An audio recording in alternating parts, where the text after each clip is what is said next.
Alors Anna, vous nous apportez plusieurs documents qui sont en rapport avec votre grand-père, Jean Grimbach. Et c'est une histoire que vous avez eu l'idée de nous raconter après un voyage que nous avons fait à Berlin, ensemble avec les classes de première. Est-ce que vous pouvez nous parler un petit peu de ce grand-père que vous n'avez pas connu? Oui, donc Jean Grimbach est né en 1896, fils du général Grimbach, euh, qui à 18 ans s'engage volontairement dans pour la Première Guerre mondiale. Donc il a toujours été très actif. Après, il va rentrer dans l'industrie et après ça, après l'appel du général de Gaulle le 18 juin 40, il décide, bon, un an plus tard, en mars 41, de partir avec ma grand-mère rejoindre le général de Gaulle, donc à Londres. Commence un périple en Afrique du Nord. Il décide de partir à Casablanca et commence alors d'organiser un système de réseau d'information. Et donc mon grand après, enfin la date un peu qui est déterminante pour moi, c'est après la naissance de mon père en janvier 42 à Oran. Mon grand-père vient le voir quelques mois plus tard en fait, vers mai.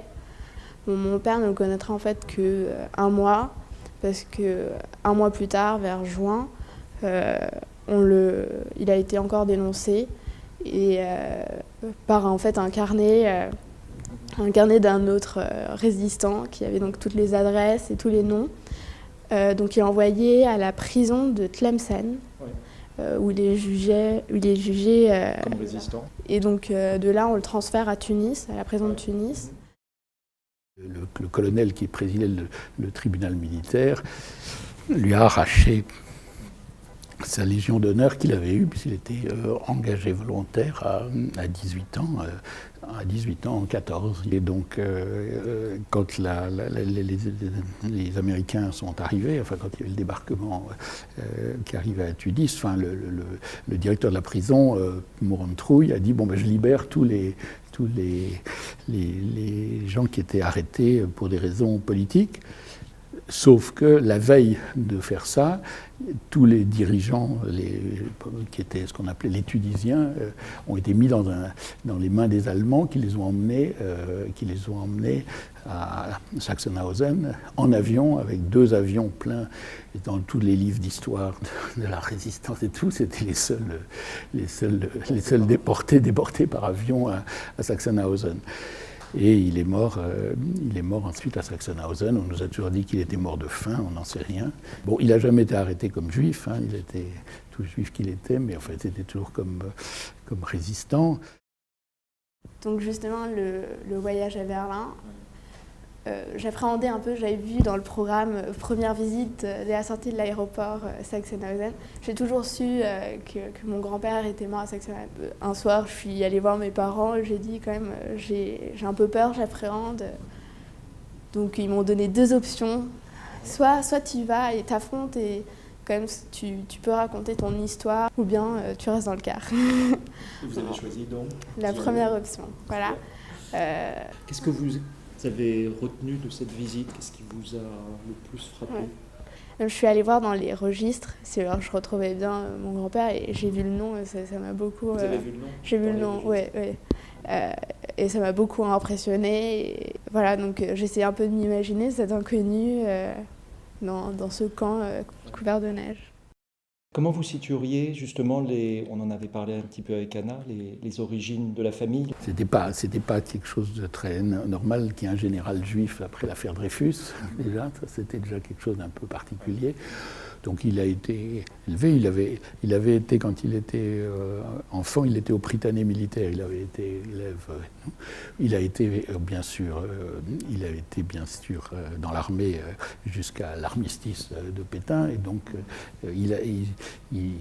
voilà, il avait le sentiment profond de la France, et je veux dire, je crois qu'il avait tout à fait compris l'enjeu de Gaulle. Vous êtes retourné vous-même, disait Anna, à Sachsenhausen? Oui, alors j'y suis retourné. Quand moi, il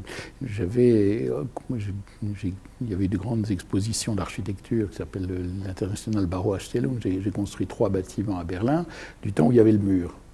Et c'était pas, j'ai passé à Berlin-Est, mais c'était pas tellement. Bon, j'y suis passé plusieurs fois, mais j'avais jamais été à Sachsenhausen. Et quand le mur est tombé, je suis allé à Sachsenhausen. Au même moment, j'apprends que j'étais là-bas sur place. J'apprends qu'ils ont décidé de raser le camp pour y faire un grand quartier d'habitation. Et un certain nombre de gens se sont agités quand même contre ça. Et on a même demandé un projet à mon ami Daniel Libeskind, qui est l'architecte qui a fait le musée juif après, qui avait fait un très beau projet pour empêcher qu'on fasse. Il avait dit, on inonde le camp et on ne garde les stalags que comme des îles, pour que plus rien, une espèce de glaciation. J'aime beaucoup cette photo là que vous avez mis là, cette photo. Oui, je sais, je la trouve très, très intéressante comme photo, quoi, de cette Anna toute seule au milieu de ce camp. Qu'est-ce que ça signifie finalement de grandir avec l'absence d'un père, quand on sait dans quelles conditions il a disparu, et d'avoir ensuite à transmettre ça à son enfant?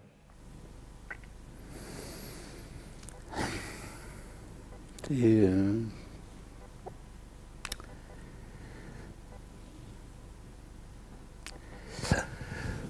je pense que c'est compliqué, mais je pense que c'est important de transmettre toujours. Voilà, moi je crois que j'ai vécu comme ça, étant toujours dans l'esprit de la résistance. Voilà, et donc moi je pense que c'est de transmettre ça un peu. Moi je pense que voilà, un jour dans un film qui avait été fait un peu sur la famille, sur toutes les histoires et tout, le réalisateur me dit mais qu'est-ce que c'est être juif pour vous, parce que je suis pas du tout religieux, moi je suis comme le disait Freud, je suis un godless Jew, c'est-à-dire je suis un juif sans Dieu. Et j'ai dit moi l'esprit de juif c'est de la résistance.